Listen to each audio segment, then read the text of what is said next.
Hey everyone, Peter Zeihan here. You are about to watch a video on a series that I've put together called The Russian Reach, which examines the role of the Russians in manipulating the current White House as well as the US government in a broader sense. For anyone who signs up for my newsletter, for watching any video for the remainder of the month, any cent that you would have normally given me for the next 3 months is going to a medical charity called MedShare. MedShare steps in to help out communities who, through no fault of their own, have temporarily lost the ability to look out for themselves. So, for example, if the Russians are bombing your power grid and the Americans are no longer providing the tactical intelligence so you can anticipate the missile strikes and position your air defense, and the Americans furthermore have stopped all financing to help you repair said power grid in the aftermath, MedShare steps in to help hospitals with things like diesel generators. This QR code will take you directly to their Ukraine page, and that is where all of the donations will be going. Hey everybody, Peter Zeihan here. It is early in the morning on March 8th. We're deep into the series on the Russian Reach right now, and while it has only been, 4 days since we launched it, so much has evolved. So this video today is going to be an attempt for me to get you caught up on everything that's gone down in the last 96 hours. This is Loki. He's my copy editor. This week, the Trump administration sent a delegation to Kiev to speak with the opposition, which in and of itself is not all that odd. The United States maintained a bipartisan... Guess so. The U.S. maintains a bipartisan foreign policy, and that's not just a Democrat-Republican thing, it's an us and them thing.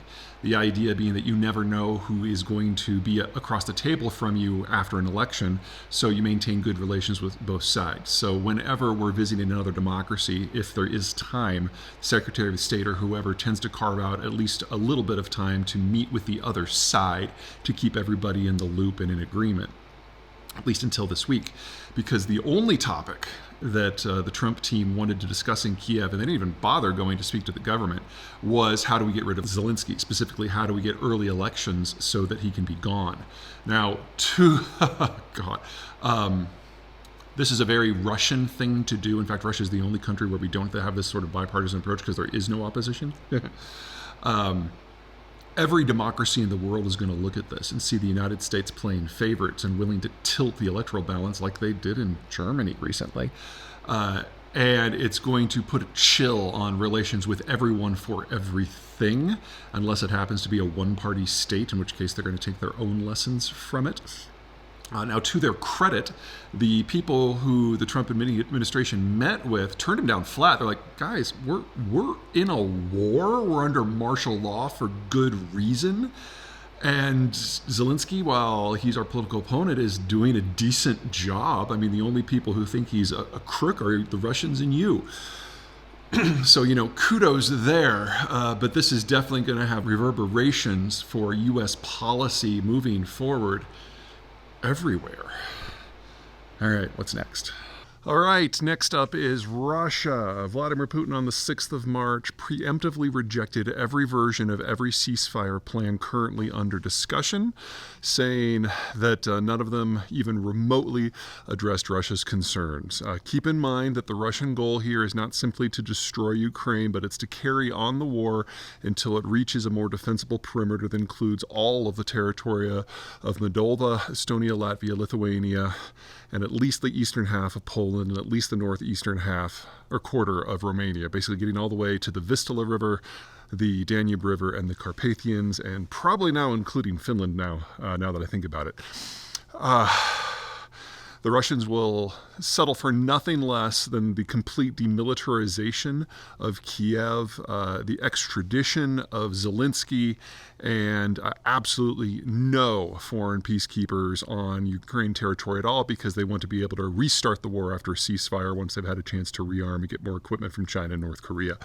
And right now, the Russians feel absolutely no compunction to negotiate on everything, because the American administration is basically using Russian talking points on everything, calling Zelensky a dictator and a criminal, saying that the Europeans are the actual war party here, not the Russians, who are the rapists and the murderers, and so on.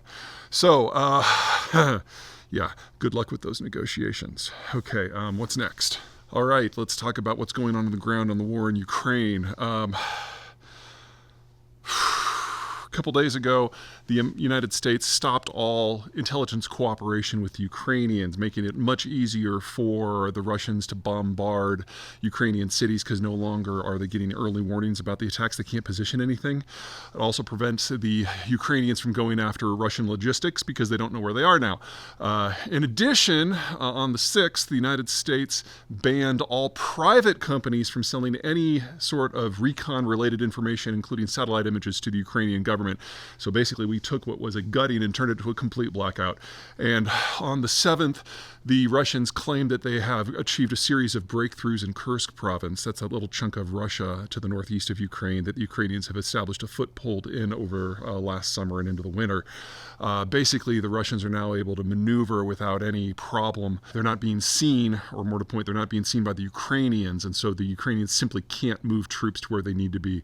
So the United States has basically fully sided with the Russians here, and for the Russians to achieve some sort of breakthrough on this short time frame, less than 72 hours after the original information cutoff, the Russians are slow. So there is no way that the Russians could have moved that far, that fast with that sort of achievement without some active collaboration on behalf of the U.S. government. So it's not that the United States is neutral in this. It's not that the United States is siding against the Ukrainians. It's that the United States is now actively assisting the Russians in the war. Okay, what's next? Okay, final one. In the last 5 days, the U.S. government has launched a pretty significant assault on its own ability to gather and publish information. I'm not just talking here about things disappearing from online websites, although that is a big deal. But more specifically, the Trump administration has dissolved the Federal Economic Statistics Advisory Committee, which basically helps put together the data for things like GDP and inflation and employment. They're gutting several of the committees that do the work on these things within the Bureau of Economic Analysis, which is the platinum standard for government statistics on a planetary basis, and in general going after the Department of Labor and the Bureau of Labor Statistics as well.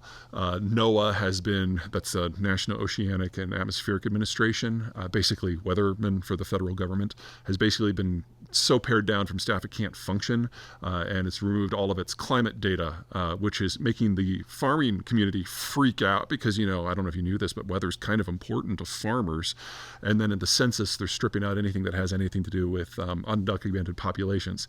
Keep in mind that the census counts these people not because they're citizens or because they're going to qualify for services, but so that urban centers and states have some idea of what the population complexion is in their states so they can make educated decisions. All in, it's generally blinding the U.S. government at all levels to the reality of the situation on the ground, making policymaking difficult. And just to make it a little bit worse, the Trump administration wants to rejigger how GDP is calculated so that the actions that they're taking right now aren't reflected in GDP data. Officially, the idea is that we're trying to pare down the federal government, and so that would make it look like we are having a recession when it's really a one-off. But really, this is more of an Argentine-style Potemkin bullshit, where if you know the statistics are going to be bad, you change the way that they're generated so they don't look nearly as bad as they really are.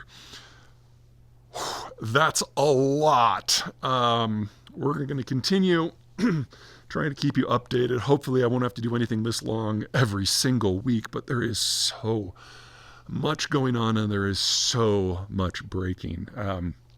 As I said in the series, we're seeing an active deconstruction of American power here, and the events of just the last 96 hours are kind of mind-blowing that any of these things have happened, much less all of them.